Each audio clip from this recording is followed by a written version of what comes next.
Kamu tahu nggak, ada blunder pemerintah yang bisa sampai ngeringin laut. Ada juga pejabat yang nyuruh rakyatnya berburu ular kobra, tapi malah bikin rakyatnya ternak ular kobra. Atau kebijakan yang niatnya mau basmi hama, tapi malah justru basmi 30 juta orang. Dan ini mah 10% orang Indonesia loh. Dan masih banyak lagi blunder-blunder absurd pemerintah yang niatnya bikin negara ini maju, tapi ujung-ujungnya malah bikin bencana. Tanpa lama, kita langsung aja ke blunder-blunder pemerintah yang bikin bencana. Jadi kayak gini. Coba kalian tebak di negara manakah blunder ini terjadi? Cluenya sih negaranya udah runtuh ya, depannya O. Foto tadi adalah Laut Aral, danau yang saking besarnya disebut laut. Pemerintah di negara ini pernah ngeringin laut. Iya beneran, satu laut ini dihilangin anjir. Udah tahu negara mana? Iya, Uni Soviet. Gimana cerita ya kawan? Ini ceritanya, Rek. Dulu di Asia Tengah itu ada danau raksasa bernama Laut Aral. Walaupun namanya laut, sebenarnya ini tuh danau, tapi saking gedenya sampai disebut laut. Karena danau ini danau terbesar keempat di dunia. Ratusan kapal nelayan hidup di sana. Desa di pinggir danau makmur juga. Hasil ekspor dari ikannya itu sampai kemana-mana juga. Sampai tahun 1960-an, pemerintah Uni Soviet kala itu tuh datang dengan ide brilian. Kita mau bikin Uni Soviet jadi negara lumbung kapas terbesar di dunia. Kita nggak akan butuh kok import-import lagi dari luar. Kita tanam aja kapas sendiri, alirin pakai sungai yang kita punya itu. Masalahnya, dua sungai ini adalah Amudarya dan juga Sirdarya. Ini adalah sumber utama air laut Aral. Nah, pemerintahnya tuh mikir kayak gini, air sungai kan banyak ya, paling lautnya ya surut sedikit lah ya. Surut dikit katanya. Waduh! Mereka bangun jaringan kanal raksasa buat irigasi kapas, tapi mereka bangun buru-buru dan asal-asalan. Kanalnya bocor dan airnya ini menguap. Lebih dari setengah air itu udah menguap dulu dan hilang sebelum sampai ke ladang. Dan mungkin kau mikirkan, lah di laut kok airnya awet, kok ini bisa bocor? Bedanya laut Aral tuh dasarnya tanah liat padat yang udah nahan ribuan tahun lalu. Sementara kanal irigasi ini kan baru dibikin. Kanal irigasi ini dibangun di atas tanah pasir, gurun yang nyerap airnya ini kayak spons. Jadi sebelum sampai ladang, airnya ini udah kesedot ke tanah. Terus lautnya gimana? Lautnya udah nggak dapet jatah lagi. Jadi bukannya Laut Aral ini habis airnya karena dipakai, tapi malah airnya ini hilang di tengah jalan. Dan lautnya ditinggal kering sendirian. Apalagi daerahnya ini kan panas banget. Musim panas bisa sampai 50 derajat. Di Laut Aral itu cepet banget air ini nguap makanya. Tiap tahun garis pantainya juga mundur beberapa kilometer. Yang penting kapasnya kan tumbuh. Wah, iya sih, tapi air lautnya kemana, Pak? Nanti juga balik sendiri. Ternyata nggak balik-balik. Dalam hanya 2 dekade, Laut Aral ini nyusut lebih dari 90%. Pelabuhan yang dulu di pinggir air, sekarang jaraknya ini belasan kilometer. Kapal-kapal nelayan ini juga udah terdampar di tengah pasir gurun. Desa nelayan ini berubah jadi kota hantu. Debu dan garam dari dasar laut berterbangan bikin warga ini kena paru-paru kronis dan juga kanker kulit. Iklim lokal itu ikut rusak. Musim panas ini makin panas, musim dingin makin dingin. Dan yang paling ironis, proyek kapas yang jadi alasan utama pun gagal total. Tanahnya terlalu asin, airnya ini makin habis, panen ini juga turun drastis. Kapasnya gagal, lautnya hilang. Terus apa kabar ekonominya? Ya gagal. Waduh. Kadang ambisi negara untuk nunjukin seberapa kuat itu malah jadi bukti paling jelas betapa rapuhnya logika manusia.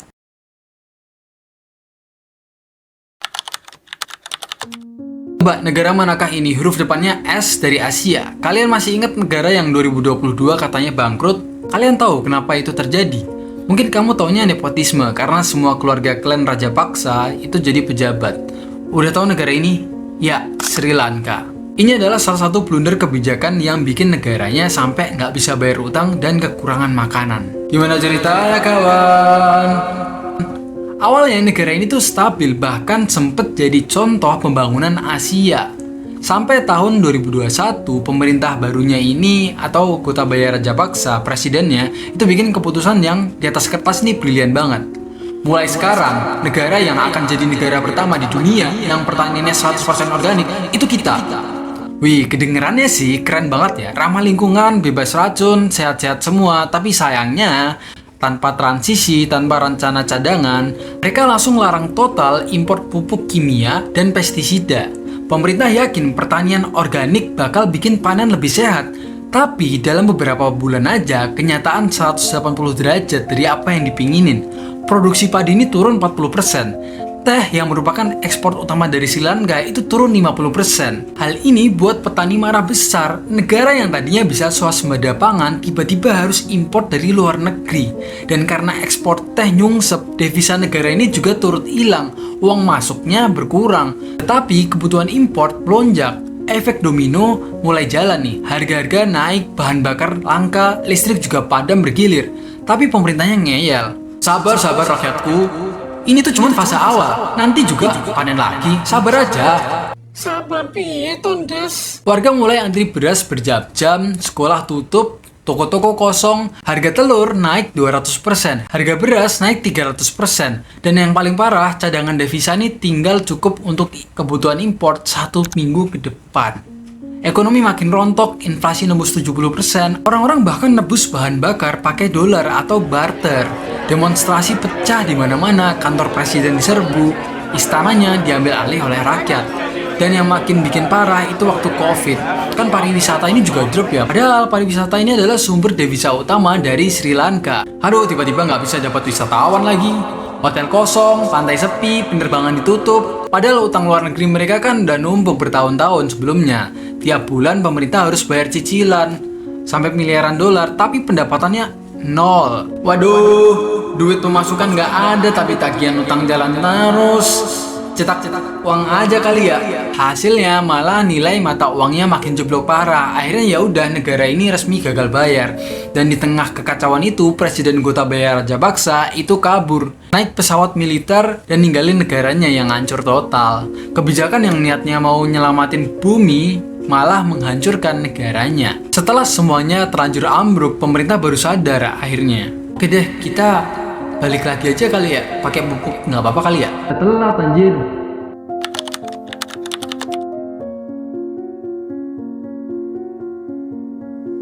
Coba tebak negara manakah selanjutnya?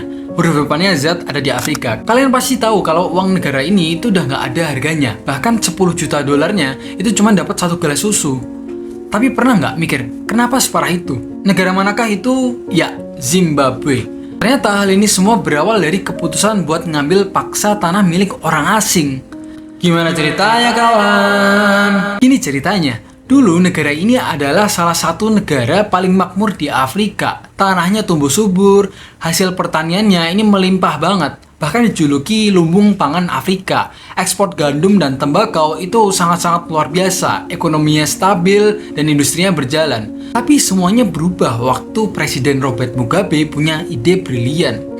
Gimana kalau tanah-tanah besar yang dulu dikuasai oleh koloni Inggris, yang sekarang masih dikuasai oleh orang-orang kulit putih, ini kita cita aja, kita kembaliin ke orang-orang miskin sebagai bentuk penebusan dosa kolonial. Lah, kedengerannya sih ya adil-adil aja ya cara pelaksanaan ini, tapi Ngawur cok. mulai hari ini semua lahan pertanian disita. Bakal kita balikin ke orang-orang miskin tanpa ganti rugi, tanpa perencanaan, tanpa pelatihan. Masalahnya banyak petani pribumi yang dapat lahan itu nggak punya pengalaman bertani sama sekali. Lahan-lahan produktif yang dulu dikelola dengan baik pelan-pelan berubah jadi ladang kosong dan rusak. Wow, Cak. Dalam waktu singkat, produksi pangan nasional ini anjlok lebih dari 70%. Ekspornya berhenti, toko-toko kehabisan bahan makanan, dan rakyatnya mulai kelaparan. Negara yang dulunya bisa ngasih makan satu benua, sekarang malah nggak bisa ngasih makan rakyatnya sendiri. Duh, rakyatnya pusing lah itu, pemerintahnya juga pusing. Ya udah, pemerintahnya ngeluarin kebijakan yang lagi-lagi gila. Harga bahan makanan jangan sampai naik, kita kunci aja harganya di situ. Jadilah kontrol total terhadap harga. Masalahnya, petani dan pedagang itu berhenti produksi karena nggak menarik lagi. Jualan ini juga nggak bisa, nggak ada barangnya. Tutulan opo, Cak? Kalinya ada barang, ya langka banget gitu. Pedagang ini nggak mau rugi lah. Tumbuhlah pasar-pasar gelap dengan harga yang nggak mau ngikutin pemerintah. Akhirnya ekonominya rontok. Pemerintah ini butuh uang buat bayar pegawai, utang luar negeri. Tapi karena pajak dan ekspor ini udah mati, Mugabe pun punya ide baru. Coba tebak, klasik sih. Gimana kalau kita cetak uang aja ya? Aman-aman, gak usah takut. Dan dimulailah era hyperinflasi yang paling parah dalam sejarah ekonomi modern. Harga barang itu naik 2 kali lipat setiap harinya. Tak baleni, setiap hari. Jadi beli besok harga naik, bukan besok Senin harga naik. Wah, ini jangan another level, Cak.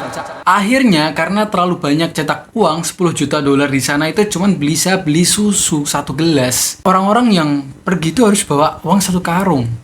Tenang rakyatku, inflasi ini cuma sementara kok. Sementara apa bos? Duitku baru gajian tadi pagi, sore udah gak bisa laku. Tapi sekarang akhirnya mata uang Zimbabwe ini resmi ditinggalkan. Orang ini mulai pakai US dollar dan rand Afrika Selatan buat transaksi. Dan negara ini yang dulunya disebut lumbung Afrika resmi berubah jadi simbol kehancuran ekonomi karena kebijakan ngawur. Ada yang tahu kabar negara ini sekarang? Tulis di kolom komentar ya.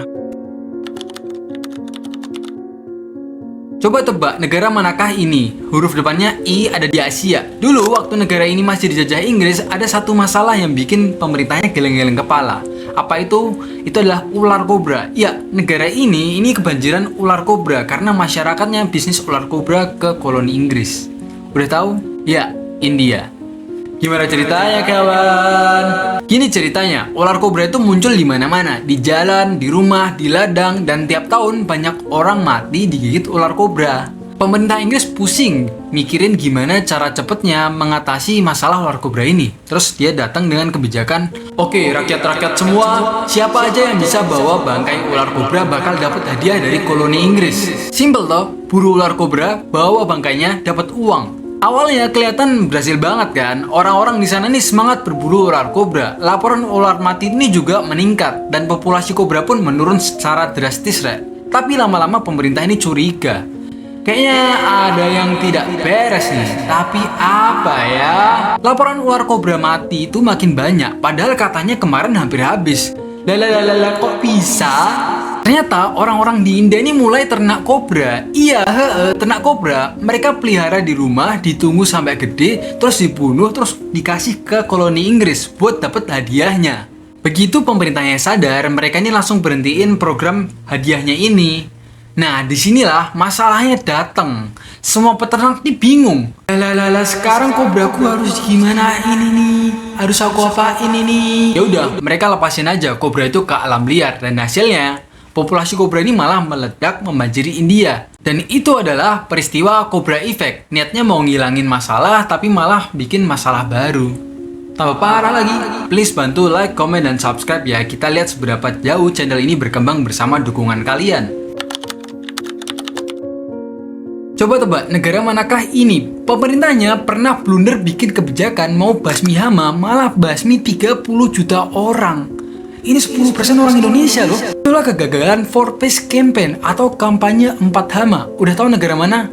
Iya, Tiongkok. Gimana ceritanya kawan? Jadi di akhir tahun 1950-an, pemerintahnya lagi semangat-semangatnya ngerjain proyek besar. Great Leap Forward. Tujuannya satu, bikin Tiongkok ini jadi negara super modern dalam waktu yang singkat. Salah satu caranya lewat kampanye membasmi 4 hama. Apa aja itu? Tikus, lalat, nyamuk, dan burung gereja. Nyapa iku rek?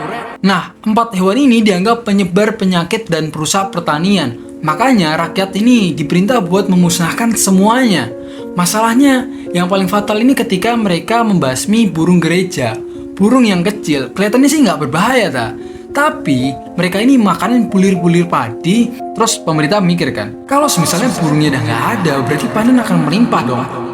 Itu pikir mereka. Maka jutaan orang ini langsung dikerahkan ke sawah-sawah, anak-anak, petani, bahkan tentara. Mereka diperintah untuk menghancurkan sarang-sarang burung, mencahin telur, mukul-mukul panci berjam-jam, biar burung-burung ini nggak ada yang bisa mendarat. Cuman dalam hitungan beberapa minggu, populasi burung gereja di negara ini nyaris punah.